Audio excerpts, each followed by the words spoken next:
Hello నమస్తే, welcome to our channel. మోసపోయే వాళ్ళు ఉంటే ఎంతవరకైనా మోసం చేస్తారండి ప్రజలు. దాని తరహాలోనే జూనియర్ ఎన్టీఆర్ గారు అయితే మోసపోయినట్టు ఇక్కడైతే మనకు తెలుస్తుంది. అసలు ఏం జరిగింది, అసలు జూనియర్ ఎన్టీఆర్ కి భూమి వివాద దాంట్లో ఎందుకు చిక్కుకున్నారు అని చెప్పేసి అయితే మనం మాట్లాడుకుందాం. అసలు ఏంటి అక్కడ ఏం జరిగింది?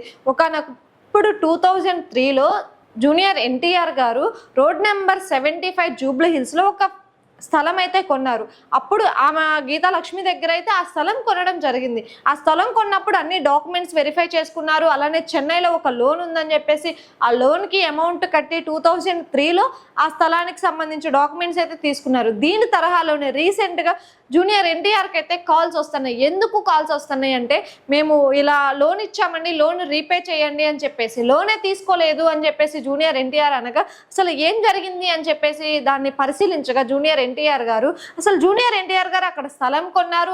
అప్పటికప్పటికి అక్కడ హౌస్ నిర్మించుకోవడం రోడ్ నెంబర్ 75 జూబ్లీ హిల్స్ లో జరిగింది. కానీ ఇప్పుడు 1996లో అతను ఎవరి దగ్గర కొన్నారంటే సుక్కు గీతా లక్ష్మి అనే ఆమె దగ్గర కొన్నారు. వాళ్ళ కుటుంబం నుంచి ఆ స్థలం కొనడం జరిగింది.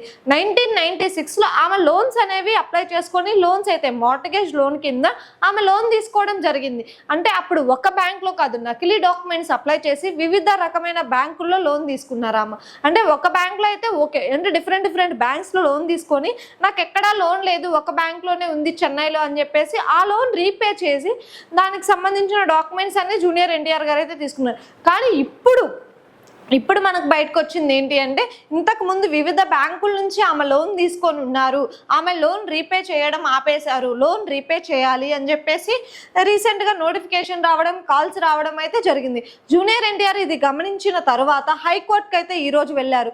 అయితే June 6న అయితే ఇది తేలనుంది. అంటే ఎవరికి వచ్చే అవకాశం ఉంది, ఆమె పేరు మీద ఉన్న స్థలం అంటే జూనియర్ ఎన్టీఆర్ గారి వద్ద ఉంటుందా, లేకపోతే ఆమె ఎందుకు ఇలా లోన్స్ తీసుకొని కట్టలేదు, 1996లో అప్పుడైనా లోన్స్ తీసుకొని ఇంతవరకు రీపే ఎందుకు చేయలేదు అని చెప్పేసి June 6న అయితే హైకోర్టు నుంచి అయితే విచారణ జరిపే క్రమంలో ఉన్నారు. June 6న మాత్రం తెలిసిపోతుంది అసలు ఏంటి పరిస్థితి అనేది.